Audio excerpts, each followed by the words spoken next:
Hello, my name's Donna Gaywood and I'm the project coordinator for Birth to 5 Matters. And I would like to talk to you about how you can be using Birth to 5 Matters in your setting practically, how it will work in real life, real practice. So I'm going to share my screen. So at the moment, there's been a lot of changes and the sector have had a bit of a bad time. And it can feel a bit like the fella on the left, Atlas with the world on his shoulders. But I'm really hopeful that Birth to 5 Matters will give you a chance to be able to hold your children in your hands and support them in a way that doesn't feel heavy, but is good and is light and makes you feel like you're doing your job well. Because I know the last 18 months, many people have found the pandemic as an early years educator extremely difficult. But I'm hopeful that Birth to 5 Matters will be a supportive, non-statutory guidance for you and for your staff. So I wanted to start by talking about some myths that seem to have sprung up. So this is my Mythbuster section. Birth to 5 Matters is a curriculum. That's a myth. It's not a curriculum. It's non-statutory guidance to support the delivery of the EYFS. The most important part is the learning and development section. Well, again, that's not true, because what we know about children is, and certainly from the previous development matters, I think it was the 2012 one, the learning and development was deliberately put at the end because the sections prior to that were seen as important and building towards children's learning and development. So that's not true either. I have to read it from cover to cover. You do not have to read Birth to 5 Matters from cover to cover. It's a big document. That's a myth. Ofsted will roast us if we use Birth to 5 Matters. I think there's been some concern that the DfE hasn't endorsed Birth to 5 Matters, but it's a non-statutory guidance, as is the New Development Matters 2021. Both of them are non-statutory, and the sector are being given a choice of how they deliver the EYFS, the statutory EYFS. Won't be able to track children's learning properly. That's to do with the move away from lots and lots of tracking and paperwork and things like that. People are worried, but that's not true either. Birth to 5 Matters is very supportive in staff to use to track children's learning. It definitely is. There's too much change. There is a lot of change, but there's not as much as you think. And Birth to 5 Matters definitely builds on the 2012 development matters. It's definitely a built-on one. It's not as different as you would think. The ranges make things more complicated. I mean, they are new, that's true, but they're not more complicated. They were included in the document as a result of one of the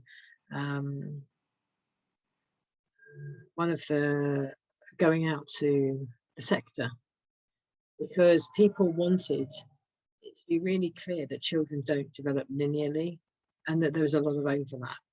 And the ranges were, the way it was depicted, there was a lot of kicking that one around, but it came from the sector. It won't make things more complicated. It will be something that you've got to get your head wrapped around, but they're nicely colour coordinated, and I can guarantee that very quickly you and your staff, all staff, will be able to do them as quickly as you have done with other things before. It's too long to be of any use in practice. Again, I would completely disagree. That's a myth. It's a good, well thought out, research-based document, but it's not too long. It's how you use it that's going to be the issue.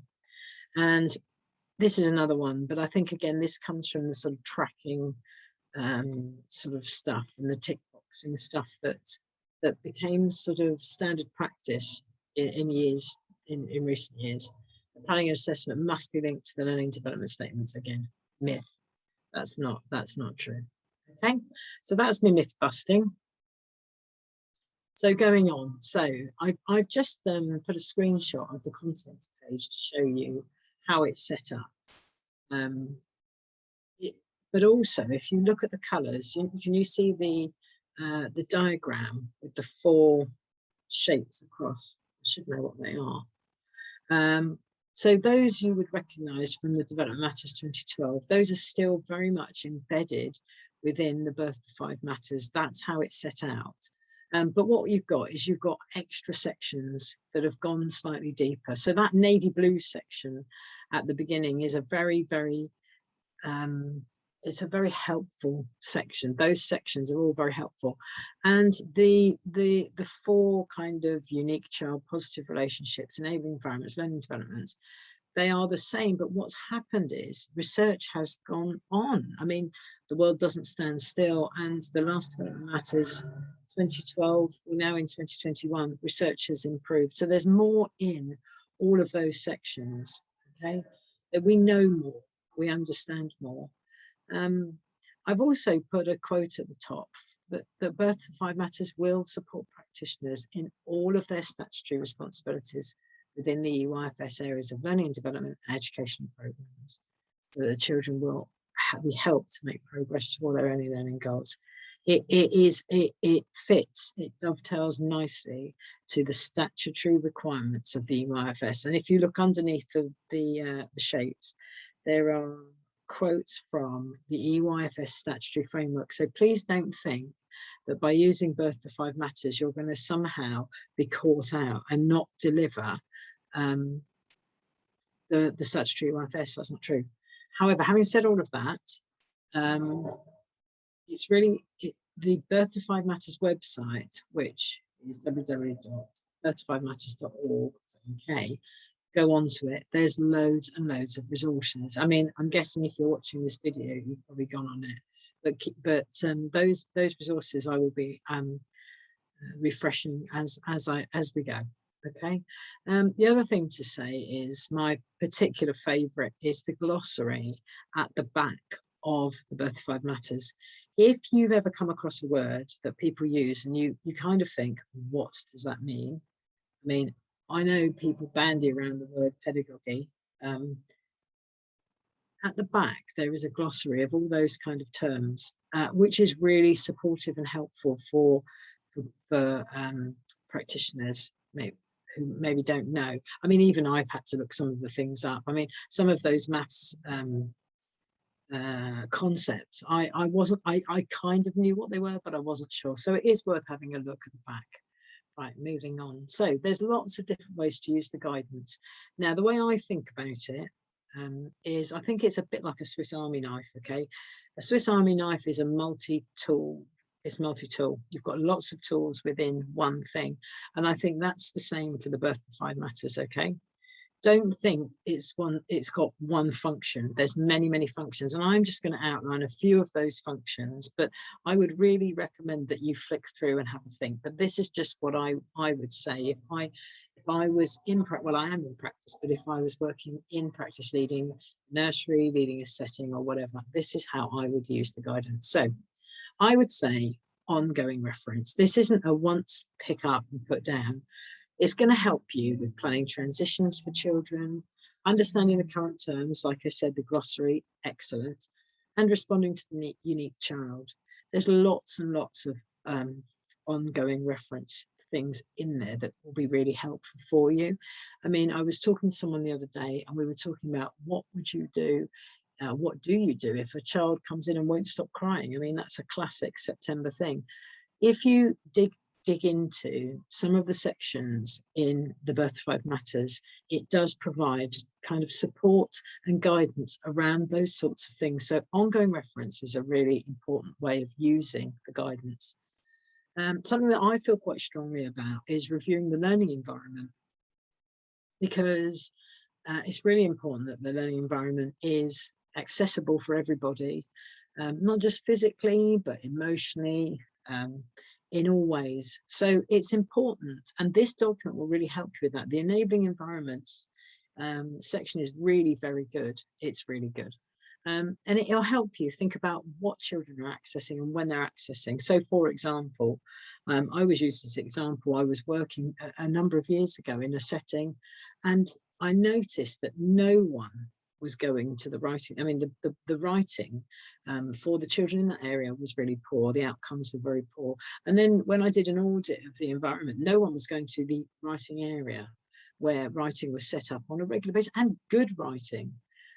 So it made me realize there was something wrong with the environment, either where it was, what was being set up, or how it was being set up, or the fact just that no one was sitting there, no grown-up was sitting there supporting that thing. So thinking about and reviewing the learning environment, ensuring the environment is able to support the needs of your children, of the children that you're caring for, and also considering the emotional environment. You know, we know that everyone's had a bit of a bad time. So the Birth to Five Matters can help you with all of those things, which will support your children's learning.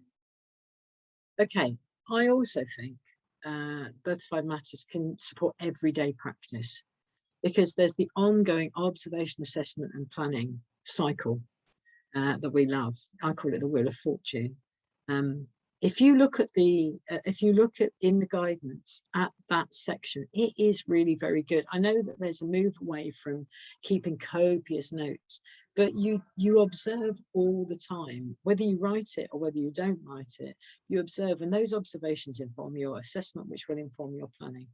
And that's an important cycle to keep going. You can't throw the baby out, obviously, with the bathwater. It'll also help thinking about starting points. I know Ofsted have said that they expect to be able to see where a children comes into your setting, where they start. And there is a statutory duty to have a 2-year-old, the 2-year check, and then obviously the baseline went into reception, and then at the end of foundation stage are the statutory ones. But you will be needing to make kind of summative assessments, I don't know, 3 times a year, maybe more if children have got additional needs, and also formative assessments. Because the sections around that are very, very good in Birth to Five Matters, it will help you. It can also help you understand about the role and the purpose of the key person. There's some strong work in there that can help you with that. It can help staff to think about how children learn. I mean, I love the characteristics of effective learning, as well as what they learn. But how children learn can be more important sometimes, and it can really, those sections are very helpful and supportive. And I know Nancy has done a video to help you with that. And also, it can help with the increasing knowledge about the 7 areas of learning. I mean, you know, some of the information in those 7 areas of learning, the prime areas and the other areas, is very, very good. It's very up to date, and it's based on good research. And so the Birth to Five Matters can support you in those ways too. I mean, I like to think of it a bit like, I mean, I've been watching the Olympics, and I always think springboards are quite interesting. I wasn't very good with springboards when I was at school, but they really allow the gymnasts to really boing over whatever they need to boing over or onto. And I think that Birth to Five Matters is a bit like a springboard. It can help you to develop an appropriate curriculum with and for your children. That doesn't mean writing copious amounts of things before you start the school year or the term in September. It means that you can develop an appropriate curriculum. And I think that the Birth to Five Matters can act as a springboard for that. There's also these sort of developing and delivering of the creative and relevant high quality educational programs, because what we know is that children need to be stretched, they need to be encouraged to be really strong, powerful, lifelong learners. Okay, so also the other thing I think that the Birth to Five Matters will be extremely helpful for is your quality improvement. To start thinking about some of those wider questions. I'm sorry, there are other beans on the market. I just put Heinz beans next to Tesco beans. If you like Tesco beans, please forgive me. But these really important questions. How are we including all our children and families? I mean, the inclusion and equality section is good. It does give you a starting point to start thinking about things like that. What might we need to change? How can we improve our parent partnership? And how are we supporting children to engage with their wider world? There's really good sections on technology, on sustainability, all those sorts of things. And to have those questions as a starter for some of your inequality improvement is very important. And I mean, I hate to say it, but Ofsted will like it, because every setting needs to be able to demonstrate how they are improving their quality, not for Ofsted, for the children, but it's an important practice in early years. The other one, the next one I was going to talk about was continual professional development. You know, in settings, you have people who are not qualified, and then you have people who are level 2, level 3.